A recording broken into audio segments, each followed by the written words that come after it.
Juno cowered in terror as the human ambassador approached, her fear palpable in the suddenly tense atmosphere of the Norcadian Galactic Embassy on Earth. The young Norcadian female pressed herself against the wall, her large eyes wide with panic, as Johnny Robinson, the human diplomat, took another step forward with his hands raised in a gesture of peace. "Please, don't eat me," Juno cried out, her voice trembling. Johnny froze, confusion etched across his face. "Eat you? What are you talking about?" The embassy erupted into chaos. Norcadian staff members rushed to intervene, forming a protective barrier between Juno and the perceived threat. Security personnel from both species converged on the scene, creating a tense standoff. The air crackled with tension as the situation teetered on the brink of a diplomatic crisis. Johnny's mind raced, trying to comprehend the bizarre turn of events. He had simply been walking through the embassy when he encountered Juno. Now he found himself at the center of a potential interstellar incident. "Everyone, please calm down," Johnny said, his voice steady despite the chaos surrounding him. "There's clearly been a misunderstanding." As he spoke, Johnny became acutely aware of a strange sensation washing over him. His pupils dilated and his heart rate increased. The physiological response caught him off guard, and he struggled to maintain his composure. Unbeknownst to Johnny, Juno's fear had triggered the release of potent pheromones, which were now affecting him in unexpected ways. The Norcadian observers, however, misinterpreted these physical changes as signs of predatory aggression, further fueling their panic. "He's preparing to attack," one of the Norcadian officials shouted, causing Juno to whimper in fear. Johnny's mind raced, searching for a way to defuse the situation before it spiraled completely out of control. His eyes darted around the room, landing on a nearby table laden with earth fruits and vegetables. In a split-second decision, he lunged for the plate. "Watch!" Johnny called out, grabbing an apple and taking a large bite. He chewed quickly and swallowed, then reached for a carrot. "See? I'm not carnivorous. We humans can eat plants." The Norcadians fell silent, stunned by this unexpected demonstration. Juno's eyes widened, not with fear this time, but with surprise and a hint of curiosity. She watched as Johnny continued to consume various fruits and vegetables, her preconceived notions about humans beginning to crumble. As the tension in the room slowly diffused, embassy officials from both species huddled together, urgently discussing the implications of this incident. It was clear that this misunderstanding stemmed from a deeper issue, a coordinated disinformation campaign aimed at sabotaging human-Norcadian relations. Johnny, still reeling from the effects of Juno's pheromones, found his gaze drawn to the young Norcadian. Their eyes met, and he felt an unexpected spark of attraction, a mix of curiosity and lingering adrenaline. To his surprise, Juno seemed to be experiencing a similar reaction. An embassy official approached Johnny, his expression grave. "Ambassador Robinson, we need you to personally oversee Juno's cultural orientation. We can't risk any further misunderstandings." Johnny nodded, his eyes still locked with Juno's. "Of course, I'd be happy to help." As the chaos subsided, both humans and Norcadians were forced to confront their prejudices and misconceptions. Intelligence agencies from both species launched investigations into the source of the anti-human propaganda, recognizing that the future of interstellar cooperation hung in the balance. For Johnny and Juno, however, this incident marked the beginning of a complex relationship. They would need to navigate cultural misunderstandings, political intrigue, and biological differences.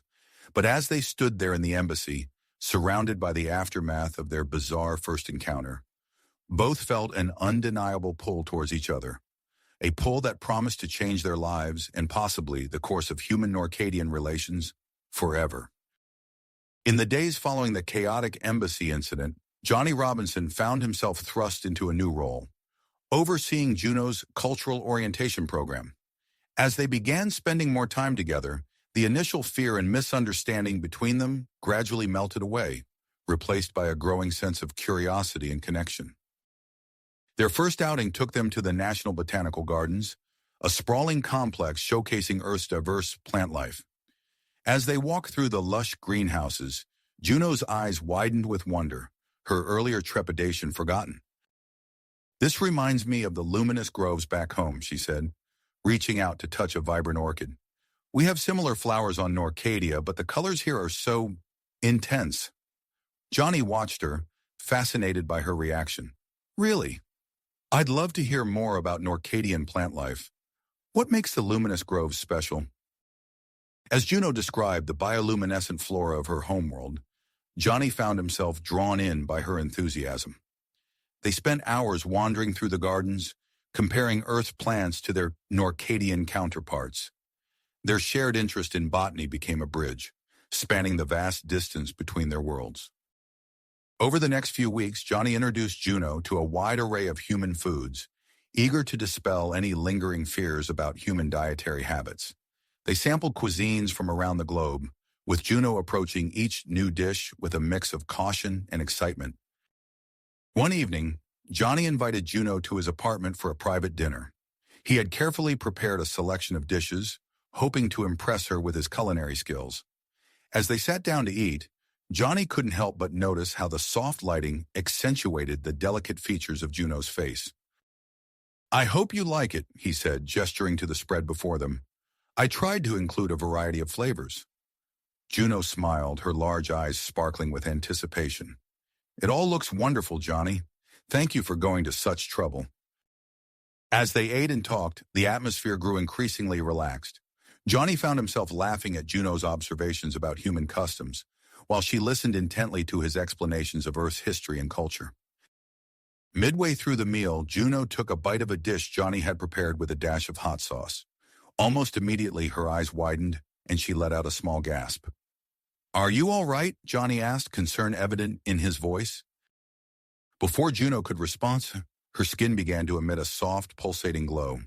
The bioluminescence started at her cheeks and spread rapidly across her body, bathing the room in a gentle, otherworldly light. Johnny stared, mesmerized.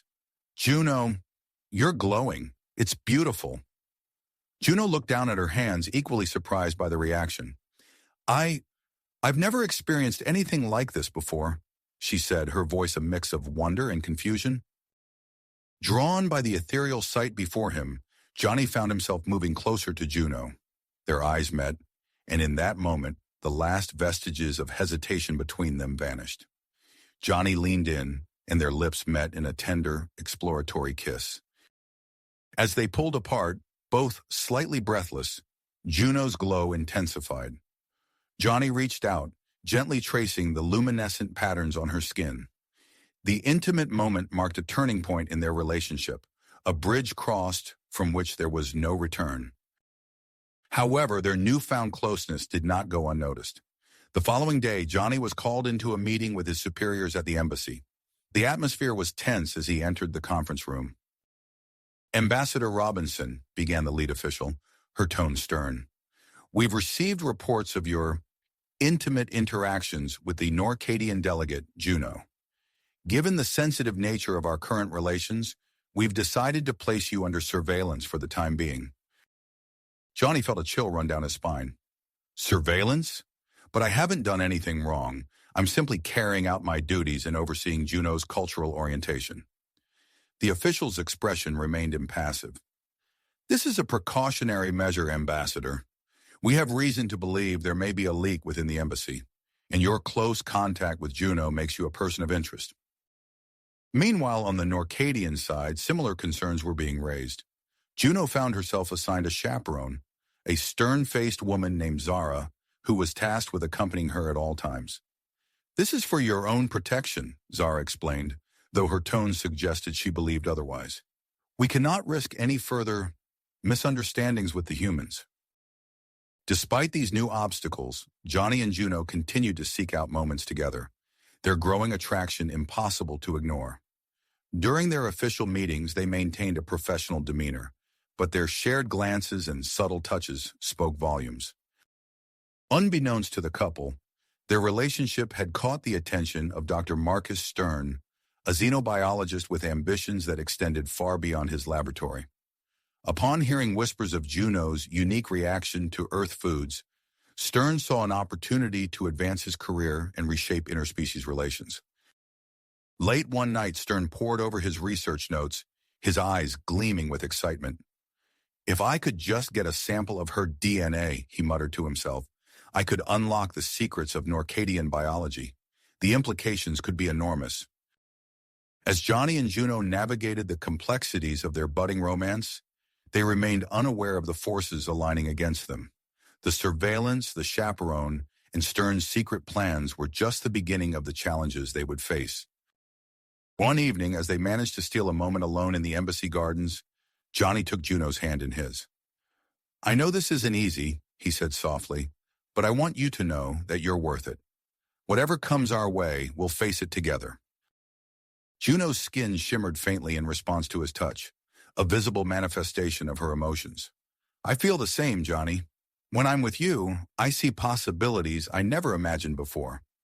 As they stood there, bathed in the glow of Juno's bioluminescence, neither of them could have predicted the storm that was brewing.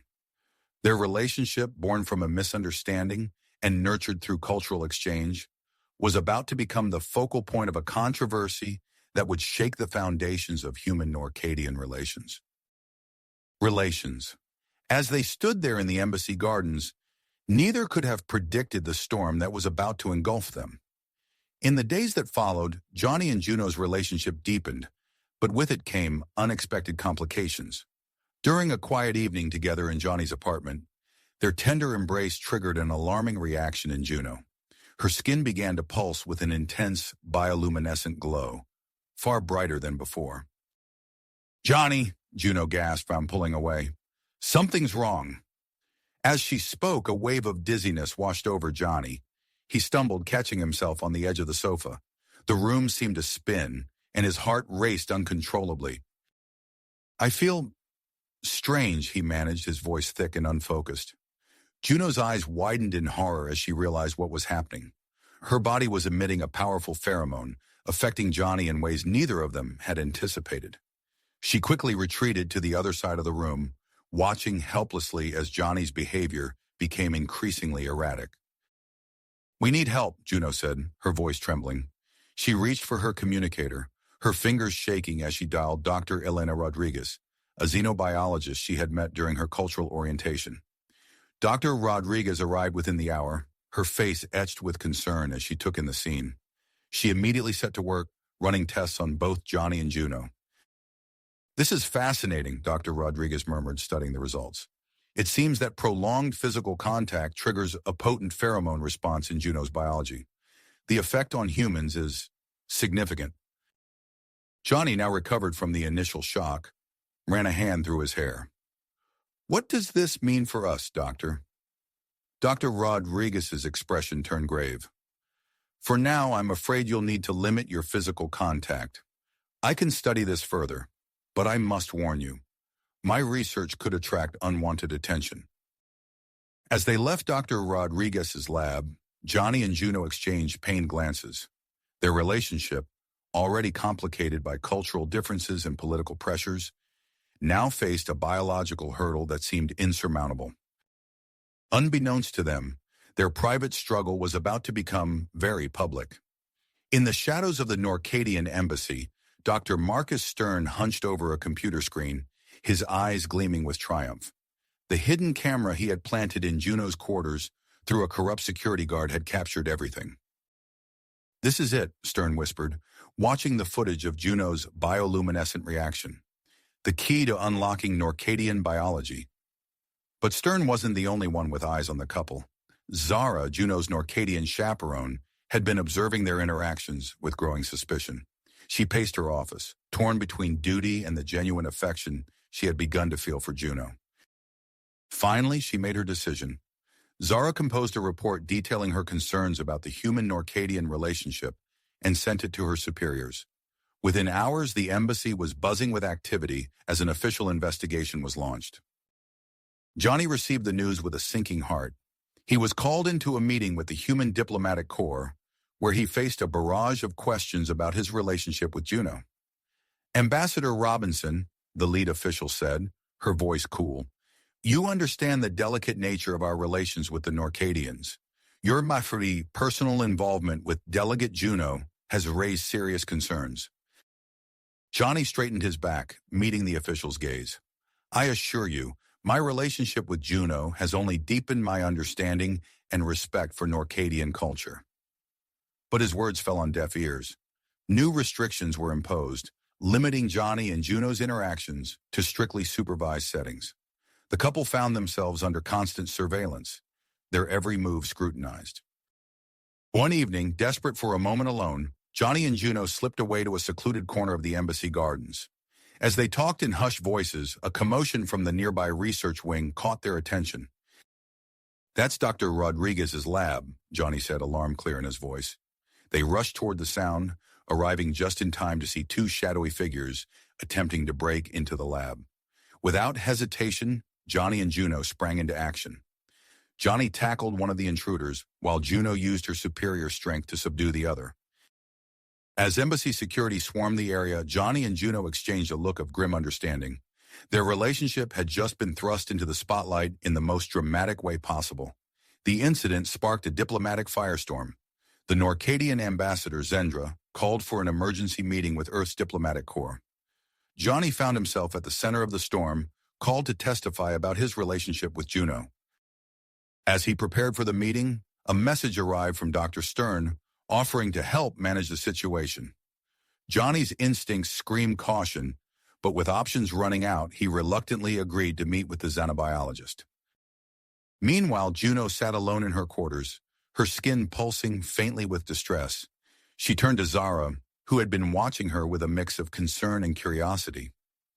"Is it worth it?" Juno asked, her voice barely above a whisper. "All this trouble for a relationship that might be biologically impossible?"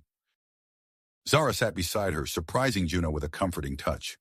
"I've seen how you look at him," Zara said softly, "and I've seen how he looks at you. That's worth fighting for." As Juno's eyes widened in surprise, Zara continued, "I'm going to look into this anti-human propaganda. Something doesn't add up, and I intend to find out what it is." With tensions rising and forces aligning against them, Johnny and Juno found themselves at a crossroads. Their relationship had become a catalyst for change, challenging long-held prejudices and forcing both species to confront their fears. As they prepared to face the challenges ahead, they knew that the true test of their love was just beginning. As they prepared to face the challenges ahead, they knew that the true test of their love was just starting. The following day, Johnny received a cryptic message from Dr. Marcus Stern, offering to meet at a secluded cafe to discuss the situation. Torn between suspicion and desperation, Johnny decided to hear the xenobiologist out. The cafe was tucked away in a quiet corner of the city, its dimly lit interior providing a semblance of privacy. Johnny arrived first, his eyes darting nervously around the room as he sipped a cup of coffee. When Stern slid into the seat across from him, Johnny's posture stiffened. "Thank you for meeting me, Ambassador," Stern said, his voice low and measured. "I believe I have a solution to your predicament." Johnny leaned forward, intrigued despite his misgivings. "What kind of solution?" Stern reached into his pocket and produced a small vial filled with a shimmering, opalescent liquid. "This," he said, holding it up to the light, "is a synthetic pheromone derived from Juno's DNA. It could potentially suppress her biological response to you, allowing for physical intimacy without triggering her powerful pheromone release." Johnny's eyes widened, a mix of hope and skepticism crossing his face. "How did you—" "That's not important," Stern cut him off. "What matters is that this could be the answer you're looking for. But I need something in return." The air between them grew tense as Stern laid out his demands. Access to Dr. Rodriguez's research data. Johnny's eyes sharp, torn between the temptation of a solution and his loyalty to Dr. Rodriguez. I can't betray Elena like that," Johnny said finally, his voice strained. Stern's expression darkened momentarily before smoothing into a neutral mask. "I understand, but consider the potential benefits, not just for you and Juno, but for human Norcadian relations as a whole." As they continued to talk, Johnny felt an odd looseness in his tongue, a compulsion to share more than he intended. Unbeknownst to him, the refreshments Stern had ordered for them were filled with a mild truth serum. "Dr. Rodriguez's findings are fascinating," Johnny found himself saying. She discovered that prolonged physical contact triggers a potent pheromone response in Juno's biology. The effect on humans is significant, causing dizziness and erratic behavior. Stern listened intently, covertly activating a recording device hidden in his sleeve. Interesting. And how has this affected your relationship with Juno? Johnny's words flowed freely, revealing intimate details about their encounters and the measures they'd taken to control Juno's reactions. As he spoke, a small part of his mind screamed in protest, but the compulsion to continue was overwhelming. Meanwhile, across the city in the Norcadian embassy, Zara was deep into her investigation of the anti-human propaganda. She sat hunched over her computer, scrolling through encrypted messages and classified reports. Suddenly, her eyes widened as she uncovered a disturbing connection. "The Purity Front," she whispered, her voice a mix of shock and disgust. Zara quickly compiled her findings and made her way to Juno's quarters. She found the Norcadian delegate sitting by the window, her skin pulsing faintly with a melancholy glow. "Juno," Zara said urgently, "I've discovered something you need to know." As Zara explained her findings about the Purity Front's infiltration of high-ranking positions within the Norcadian government, including the embassy staff, Juno's expression shifted from surprise to horror. How could we not have seen this?" Juno asked, her voice barely above a whisper. Their conversation was interrupted by a sharp knock on the door. Ambassador Zendra entered, her face a mask of stern willpower. "Delegate Juno," Zendra announced, "in light of recent events and potential biological hazards, we are implementing a mandatory separation period between you and Ambassador Robinson. You are to remain within the embassy grounds until further notice." Juno's protest died on her lips as she saw the persistence in Zendra's eyes. As the ambassador left, Juno turned to Zara, her skin now pulsing with an agitated rhythm. "We need to get a message to Johnny," Juno said, her voice low and urgent.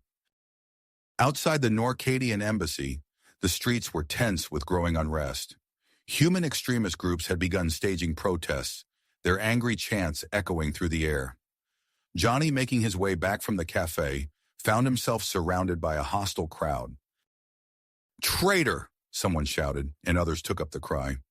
Johnny quickened his pace, his hand clutching the vial in his pocket. As he reached his apartment building, a rock whizzed past his head, missing him by inches. He stumbled inside, his heart racing.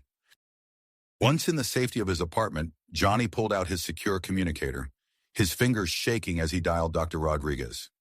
"Elena," he said as soon as she answered, "I need your help. I've got something you need to see." As Johnny explained about the vial and his meeting with Stern, Dr. Rodriguez listened intently, her brow furrowing with concern. "Bring it to the lab," she said finally. "But Johnny, be careful. Using an untested synthetic pheromone could be incredibly dangerous." Little did they know, their conversation was being monitored by multiple parties, each with their own agenda. As night fell over the city, the pieces were being set for a confrontation that would reshape the future of human-Norcadian relations. In the shadows of the embassy, a figure watched Johnny's apartment, a communication device held to their ear. "The ambassador has taken the bait," they reported. "Proceed with the next phase." The stage was set for a clash that would test not only Johnny and Juno's love, but the very fabric of interspecies diplomacy. As the city slept, forces both seen and unseen prepared for the battles to come, unaware of the far-reaching consequences their actions would soon unleash. The city slept uneasily that night, unaware of the storm brewing beneath its surface. As dawn broke, Johnny and Juno set their plan in motion, their hearts racing with a mixture of anticipation and fear. Johnny clutched the vial of synthetic pheromone in his pocket as they made their way to the abandoned warehouse on the outskirts of the city. The weight of it felt like a ticking time bomb, a dangerous gamble that could either save them or destroy everything they held dear. "Are you sure about this?" Juno whispered, her skin pulsing with a faint nervous glow. Johnny nodded, his eyebrows furrowed. "It's our only chance to expose the truth." They entered the warehouse, its cavernous interior filled with shadows and the musty scent of disuse. As they waited for the Purity Front members to arrive, Johnny couldn't shake the feeling that they were being watched. Moments later, a group of figures emerged from the darkness. Johnny recognized several high-ranking Norcadian officials among them, their faces twisted with disgust at the sight of the human Norcadian couple. "You claim to have information for us," one of them said, his voice dripping with contempt. Johnny stepped forward, forcing his voice to remain steady. "We do, but first, we want assurances of our safety." As Johnny engaged the Purity Front members in conversation, carefully steering the dialogue to incriminate them, Juno discreetly activated the recording device hidden in her clothing.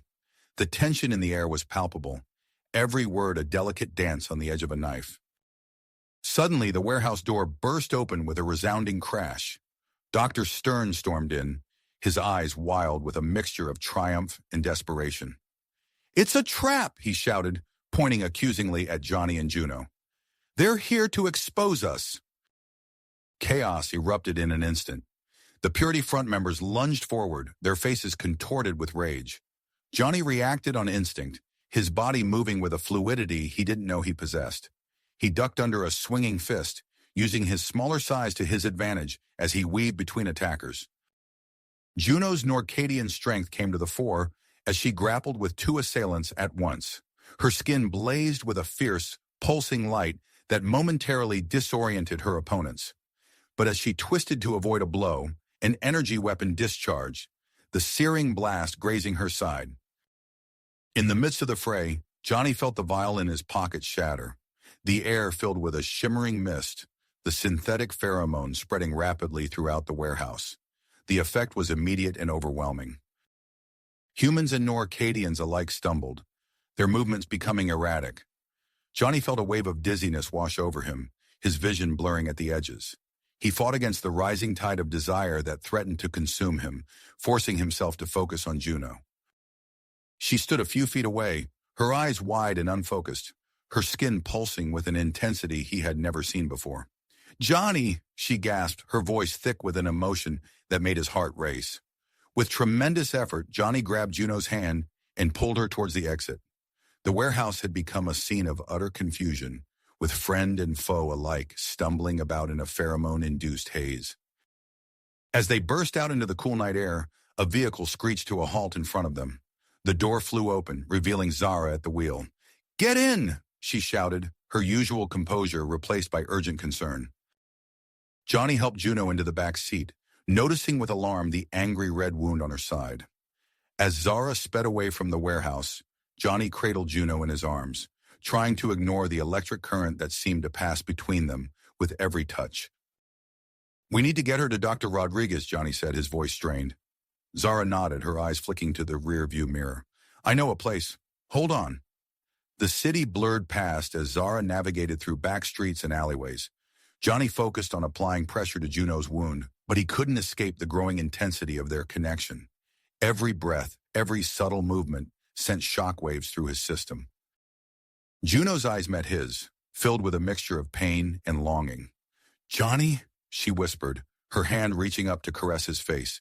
The touch sent a jolt through him, and he had to summon every ounce of willpower to resist the urge to kiss her. "We're almost there," Zara announced, bringing the car to a stop in front of an old, unassuming building. As they hurried inside, Johnny realized they were in some kind of museum. Zara led them to a hidden elevator which descended deep beneath the city streets. The doors opened to reveal a state-of-the-art laboratory where Dr. Rodriguez was already waiting for them. "Quickly," she said, gesturing to an examination table. "Put her here." As Dr. Rodriguez began treating Juno's wound, Johnny explained what had happened with the synthetic pheromone. The scientist's face grew grave as she listened. "This is unprecedented," she muttered, running a scanner over Juno's body. "The compound is altering her biology at a cellular level. It's making her compatible with human physiology." Johnny's heart leapt at the implication, but the joy was short-lived as Dr. Rodriguez continued. "But the long-term effects are unknown. This could have serious consequences for her ability to return to her natural Norcadian state." As the gravity of their situation sank in, alarms began blaring from the computer terminals. News feeds flashed across the screens, showing images of Johnny and Juno labeled as fugitives.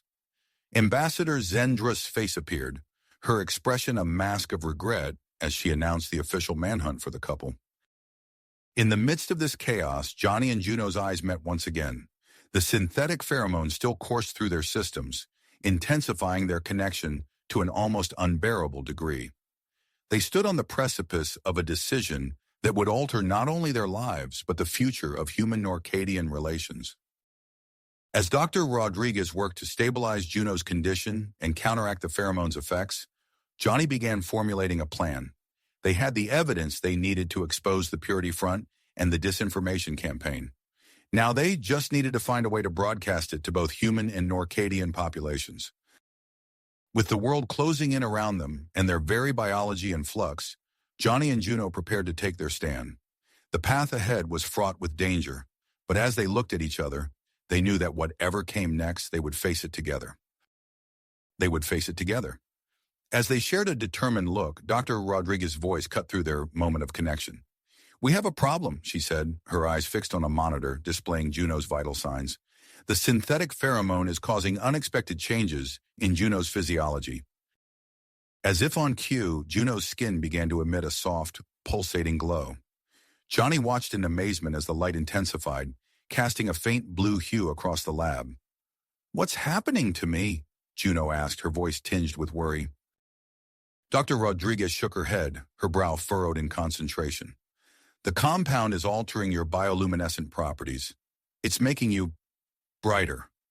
Zara stepped closer, her eyes widening. "This complicates things. We can't risk Juno being seen in public now. She'd be spotted instantly." Johnny ran a hand through his hair, his mind racing. "We need to adjust our plan, fast." As they huddled together discussing their options, an alarm blared from one of the computer terminals. Zara rushed to investigate, her fingers flying across the keyboard. "We've got company," she announced, her voice tense. "Someone's tracking Norcadian biosignatures. They're closing in on our location." Johnny's hand instinctively reached for Juno's. "Victor Crane," he muttered. "He must have sent a team after us." Dr. Rodriguez moved swiftly, gathering equipment and data drives. "We can't stay here. There's a network of old maintenance tunnels beneath the museum. We can use them to access a nearby communications hub." As they prepared to leave, Juno stumbled, her newly intensified glow flickering erratically. Johnny caught her, feeling the warmth of her skin against his. "I've got you," he whispered, supporting her weight. Dr. Rodriguez made a quick decision. "Johnny, you and Zara need to secure the equipment we need for the broadcast. Juno and I will stay here to finalize the message and prepare the evidence." Reluctantly, Johnny nodded. He knew it was the most logical course of action, but leaving Juno felt like tearing off a part of himself. "Be careful," Juno said, her eyes locked with his. "You too," Johnny replied, his voice thick with emotion. With a final glance back, Johnny and Zara slipped into the hidden elevator, descending into the labyrinth of tunnels below the city. The underground passageways were a maze of shadows and echoes. Johnny and Zara moved swiftly, guided by blueprints on Zara's handheld device. They had barely covered half the distance to the communications hub when they heard voices ahead. Zara signaled for Johnny to stop, pressing herself against the damp tunnel wall. As the voices grew closer, Johnny's heart raced, expecting to see Crane's mercenaries round the corner at any moment. Instead, a group of children emerged from the darkness. Johnny blinked in surprise, taking in their appearance. Each child bore subtle but unmistakable signs of both human and Norcadian heritage, hints of bioluminescence, slightly elongated limbs, eyes that seemed to shimmer in the low light. A teenage girl stepped forward, her posture wary but curious. "Who are you?" she demanded. "Why are you in our tunnels?" Johnny raised his hand slowly, showing he meant no harm. "I'm Johnny Robinson, and this is Zara. We're trying to reach the communications hub to broadcast some important information." The girl's eyes widened in recognition. "You're the human ambassador, the one who's with the Norcadian delegate." She paused, studying them intently. "I'm Lyra. We've been watching the news. We know you're trying to expose the truth about the Purity Front." Zara stepped forward, her voice gentle. "You're hybrids, aren't you? Children of human Norcadian relationships?" Lyra nodded, her expression a mix of pride and defiance. "We've been hiding down here, away from those who would persecute us, but we want to help. Your story, it could change everything for us." Johnny felt a surge of hope. Can you guide us to the communications hub? We need to get there undetected. Lyra grinned, a mischievous glint in her eye. We know these tunnels better than anyone. Follow us. As they made their way through the winding passages, Johnny couldn't help but marvel at the resilience of these hybrid children. They moved with a grace that seemed to blend the best qualities of both species. Suddenly, Lyra held up a hand, signaling for silence. In the distance, they could hear the heavy footsteps of multiple people approaching. Mercenaries, Zara whispered, her body tensing for action. Lyra pointed to a narrow side passage. This way, we can bypass them. As they squeezed through the tight corridor, Johnny felt a strange sensation wash over him. For a brief moment, he could have sworn he heard Juno's voice in his mind, clear as day. Johnny, be careful. They're close. He shook his head, trying to clear the unexpected telepathic connection. There would be time to process this new development later. Right now, they had a mission to complete. Emerging from the bypass, they found themselves facing the entrance to the communications hub. But their relief was short-lived. Standing between them and their goal was a team of heavily armed mercenaries, led by a scarred man with cold, calculating eyes. Well, well, the man sneered, leveling a high-tech weapon at Johnny's chest. Ambassador Robinson, Victor Crane sends his regards. Johnny's mind raced, searching for a way out of this deadly standoff. As he opened his mouth to speak, he caught a glimpse of Zara's hand moving subtly towards a hidden pocket. He realized that their success and their survival would depend on the next few moments. The air crackled with tension as Johnny faced down the mercenary leader, acutely aware that the fate of human-Norcadian relations hung in the balance. Balance. The air crackled with tension as Johnny faced down the mercenary leader, acutely aware that the fate of human-Norcadian relations hung in the balance. Suddenly, Zara's hand flashed out, throwing a small device at the mercenary's feet. A blinding flash erupted, followed by a high-pitched whine that sent the armed men reeling. Johnny seized the moment, grabbing Lyra's arm and shouting, "Run!" The group bolted down a side tunnel, the sounds of disoriented mercenaries fading behind them. As they ran, Johnny's mind raced, trying to formulate a plan. They needed a safe place to regroup and figure out their next move. I know somewhere we can go, Lyra panted as they rounded another corner. There's an old Norcadian research outpost on the outskirts of the city. It's abandoned, but it might have equipment we can use. Johnny nodded, trusting the young hybrid's knowledge of the underground network. As they navigated the winding tunnels, he felt a strange tingling sensation at the base of his skull. For a moment, he could have sworn he heard Juno's voice in his mind, clear as day. Johnny, I can sense you. We're coming to find you. Shaking off the disorientation, Johnny focused on following Lyra through the maze-like passages. After what felt like hours of twisting and turning, they emerged from a hidden exit on the outskirts of the city. In the distance, a dilapidated structure stood silhouetted against the night sky. There it is, Lyra said, pointing. The old Norcadian outpost. As they approached, Johnny saw that the facility had clearly been abandoned for years. Vines and other earth flora had begun to reclaim the alien architecture, creating a surreal blend of terrestrial and extraterrestrial elements. Once inside, they found the interior in a state of disarray. Dust-covered equipment and long-dormant terminals filled the rooms. Zara immediately set to work, her fingers flying over the controls as she attempted to bring the systems back online. If I can get the power restored, we might be able to use the communication array, she muttered, her brow furrowed in concentration. As Johnny helped Zara, he heard the sound of approaching footsteps. Tensing, he spun around, ready for another confrontation. Instead, he saw Juno stumbling through the doorway, supported by Dr. Rodriguez. Juno, he exclaimed, rushing to her side.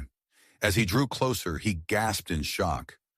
Juno's skin was pulsating with vibrant colors, shifting and swirling in response to her emotions. The intensity of her bioluminescence had increased tenfold, bathing the room in a soft, otherworldly glow. Johnny, she whispered, her voice strained. Something's happening to me.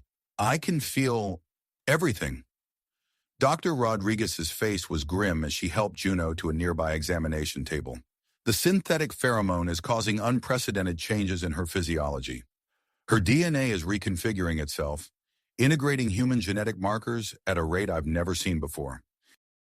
As if to underscore the doctor's words, Juno's skin flared with a burst of crimson and gold, her eyes widening in a mixture of wonder and fear. "I can sense all of you," she said, her gaze sweeping across the room. "Your thoughts, your emotions, they're like colors in my mind." Johnny took her hand, marveling at the warmth and the subtle vibrations he could feel beneath her skin. "We'll figure this out," he assured her, even as his own doubts gnawed at him. Zara's triumphant shout cut through the tense atmosphere. "I've got it! The systems are coming back online." As the outpost hummed to life around them, Dr. Rodriguez began examining the facility's database. Her eyes widened as she scrolled through the information. "This is incredible," she murmured. "There are records here of earlier attempts at human Norcadian hybridization. Secret experiments conducted by a rogue Norcadian scientific faction." Before they could digest this revelation, an alarm blared from one of the terminals. Lyra rushed to check it, her face paling. "We've got company. Multiple signals approaching fast." Johnny's mind raced. They were cornered, outgunned, and running out of options. But as he looked around at the faces of his companions, human, Norcadian, and hybrid alike, he felt a surge of persistence. "All right," he said, his voice steady despite the fear coursing through him. "We need to fortify this place. Zara, work with Lyra and the other children to set up defenses. Use whatever you can find. Dr. Rodriguez, keep working on understanding Juno's condition and see if you can find anything in those old files that might help us." As the others sprang into action, Johnny turned to Juno. Her skin was now a swirling mix of deep blues and purples, reflecting the turmoil of emotions he could see in her eyes. "Juno," he said softly, taking her hands in his, "I need you to focus. Your abilities are expanding. If you can control them, they might be our best chance at getting out of this alive." Juno nodded, her expression determined despite the fear evident in the flickering patterns across her skin. As they gazed at each other, Johnny felt that strange tingling at the base of his skull again. This time, he didn't fight it. Suddenly, he was awash in a sea of sensation. Juno's thoughts and emotions flowed into him, and he could feel his own flowing back to her. In that moment of connection, their bond deepened beyond anything he had ever experienced. "I can do this," Juno said, her voice stronger now. "We can do this." Outside, the sound of approaching vehicles grew louder. Axel Vorn and his mercenaries were closing in, unaware that within the old Norcadian outpost, a group of unlikely allies was preparing to make their stand. As night fell, Johnny and Juno stood side by side, their newfound connection humming between them, ready to face whatever came next. As night fell, Johnny and Juno stood side by side, their newfound connection humming between them, ready to face whatever came. The sound of approaching vehicles grew louder, and tension mounted within the old Norcadian outpost. Suddenly, a brilliant light flooded the area, accompanied by the whir of helicopter blades. A voice boomed through a loudspeaker. "This is the Joint Human Norcadian Peacekeeping Force. We have you surrounded. Come out with your hands up." Johnny and Juno exchanged a glance, their silent communication conveying volumes. In that moment, they made a decision that would alter the course of their lives and the future of both their species. "We're coming out," Johnny shouted, his voice steady despite the fear coursing through him. "But we have something you need to see." As they emerged from the outpost, hands raised, the scene before them was a stark contrast to the tense standoff they had anticipated. Instead of hostility, they were met with a mix of curiosity and cautious optimism. The hybrid children, following close behind, created a stir among the gathered forces. A familiar face stepped forward from the crowd. Ambassador Sendra, her bioluminescent patterns pulsing with a mix of concern and intrigue.